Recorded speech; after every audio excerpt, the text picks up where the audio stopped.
Italian এক blogger তিনি এখন বাগেরহাটে অবস্থান করছে। আসসালামু আলাইকুম এভরিওয়ান, আশা করি সবাই ভালো আছেন। বন্ধুরা, বারাকপুর বাজারে চা খেতেছিলাম, হঠাৎ করে এক ব্লগারের সাথে দেখা হয়ে গেল ইতালিয়ান। তিনি হঠাৎ করে একটি চার দোকানে এসে উনি একটা কিছু খাওয়ার জন্য বলছিল। তখন ওনাকে দেখে ফরেনচার মনে হলো, তাই তার কাছে গেলাম, জিজ্ঞেস করলাম তিনি কোথায় থেকে এসেছে এবং কেন।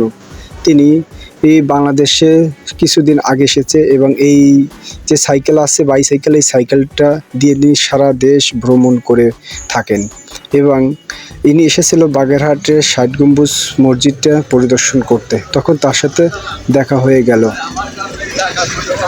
তিনি দোকান থেকে একটা রুটি নিয়ে খেতেছিল আর তখন মানুষ ভিড় করেছিল, তাই তার কাছে আমরা যে ছবি তুললাম এবং শর্টকাট ছোট একটু ভিডিও তুললাম। ইনি ইতালিয়ান এক নাগরিক, তিনি এখন বাংলাদেশে অবস্থান করছে বারাকপুর বাজারে।